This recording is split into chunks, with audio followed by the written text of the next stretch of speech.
یہ سال 1946 کی شروعات تھی۔ فلسطین کے ویسٹ بینک کے علاقے میں کچھ چرواہے اپنی بکریاں چرا رہے تھے۔ پاس ہی میں قمران نامی ایک علاقہ تھا۔ چرواہوں نے وقت گزارنے کے لیے آس پاس پتھر پھینکنے شروع کر دیے۔ ان میں سے ایک پتھر پاس میں موجود ایک گفا میں چلا گیا، جہاں سے ایک تیز آواز آئی جیسے گفا کے اندر کچھ ٹوٹ گیا ہو۔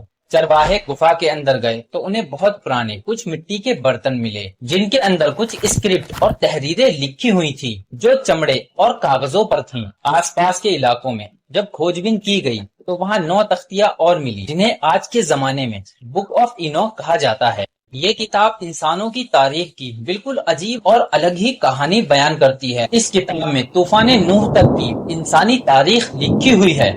اس کتاب میں ایک خاص طرح کی مخلوق کا ذکر ہے۔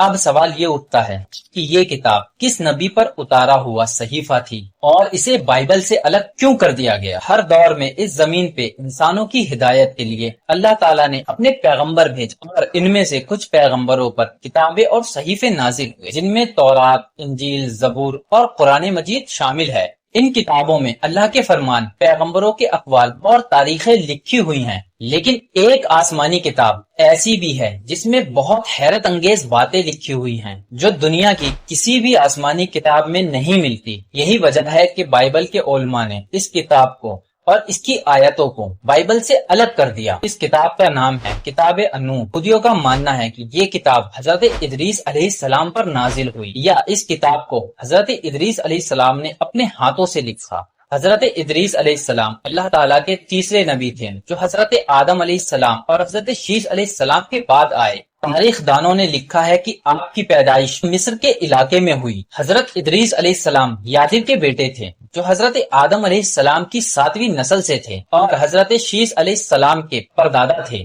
تاریخ بتاتی ہے کہ اینوخ ایک بادشاہ اور عالم تھے جنہوں نے سب سے پہلے لکھنے اور پڑھنے کی شروعات کی تھی۔ حضرت ادریس علیہ السلام کی یہ کتاب انسانی تاریخ کی ایک عجیب و غریب تصویر پیش کرتی ہے۔ اس کتاب کے مطابق خدا نے واچرز یا گرے ہوئے فرشتے، فالن اینجل کو آسمان سے زمین پر گرایا تھا۔ ان کا سردار شامیازہ نام کا ایک فرشتہ تھا۔ ہزاروں سال پہلے کی بات ہے۔ وہ اپنے 199 ساتھیوں کے ساتھ کوہ ہرمن پر اترے اور انہوں نے اعلان کیا کہ ہم انسانوں کی بیٹیوں کے ساتھ جنسی تعلقات قائم کریں گے۔ یہ واچرز دراصل خدا کے فرشتے تھے جنہیں انسانوں کی نگرانی کے لیے بھیجا گیا تھا، لیکن وقت کے ساتھ یہ زمین پہ رہنے والی عورتوں کے عشق میں پڑ گئے اور ان سے تعلقات بنائے، جس کے نتیجے میں نیفلم پیدا ہوئے جو ایک عجیب اور بہت طاقتور مخلوق تھی۔ یہ بڑے ہی لمبے چوڑے اور ہنسک تھے۔ انہوں نے زمین پر تباہی مچائی اور انسان کو مار کر کھانا شروع کر دیا،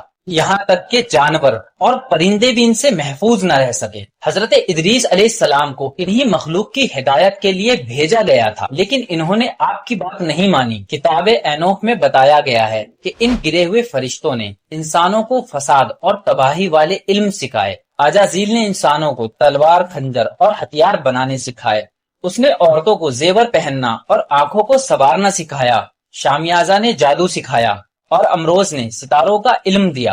ان سب باتوں سے انسانوں میں برائی اور بدکرداری پھیل گئی۔ ان سب فساد کو دیکھ کر اللہ تعالیٰ غضبناک ہوئے اور 4 فرشتوں کو یعنی میکائیل، جبرائیل، رفائیل اور یوریل کو زمین پر بھیجا۔ انہی فرشتوں نے واچرز کو سزا دی اور انہیں زنجیروں میں جکڑ لیا، اور انہی فرشتوں نے ان واچرز کو بھی ہلاک کر دیا جنہوں نے انسانی عورتوں کے ساتھ ناپاک رشتے قائم کیے تھے۔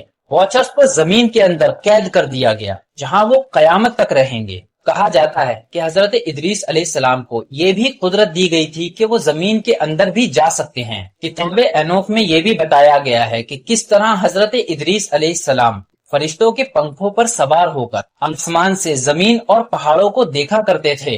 انوح یعنی حضرت ادریس علیہ السلام کی گزارش پہ اللہ تعالیٰ نے یہ فیصلہ کیا کہ زمین پر ایک سیلاب یعنی طوفان آئے گا جس سے تمام نیفلم ختم کر دیے جائیں گے اور زمین کو ان کے وجود سے پاک کر دیا جائے گا۔ حضرت ادریس علیہ السلام کے پوتے حضرت نوح علیہ السلام کے زمانے میں یہ عذاب آیا جن میں تمام نیفلم کو ہلاک کر دیا۔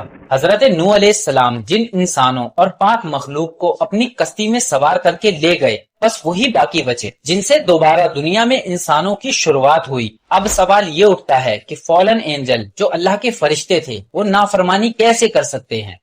جبکہ اسلام کے مطابق فرشتے نافرمانی نہیں کر سکتے۔ دراصل یہودیت اور نصرانیت کے مطابق فرشتے بھی نافرمانی کر سکتے ہیں، جو کہ ایک باطل عقیدہ ہے اور اس کا اسلام سے کوئی بھی تعلق نہیں۔ لہٰذا یہ گمان کیا جاتا ہے کہ یہ فالن اینجل فرشتے نہیں بلکہ جن تھے، جنہیں نافرمانی کرنے کی وجہ سے زمین پر گرا دیا گیا تھا، اور بعد میں ان کتابوں میں انہیں فرشتوں کے روپ سے پیش کر دیا گیا، ٹھیک اسی طرح جیسے شیطان کو جنت سے نکالا گیا تھا کیونکہ اس نے حضرت آدم علیہ السلام کو سجدہ کرنے سے انکار کر دیا تھا۔ اور دوسرا نظریہ یہ بھی ہے کہ یہ واچرز کوئی آسمانی مخلوق تھی جسے ایلین کہا جاتا ہے۔ ہزاروں سال پرانی ان تختیوں میں ان واچرز کا ذکر ملتا ہے، جنہیں اس دور کے لوگ انوناکی کے نام سے بلایا کرتے تھے۔ ان تختیوں کے مطابق انوناکی آسمان سے زمین پر آئے تھے اور یہ انسانوں سے ٹیکنالوجی میں بہت آگے تھے۔ انہوں نے ہی انسانوں کو کئی طرح کے علم اور ٹیکنیک سکھائی، لیکن جب انہوں نے زمین پر فساد مچایا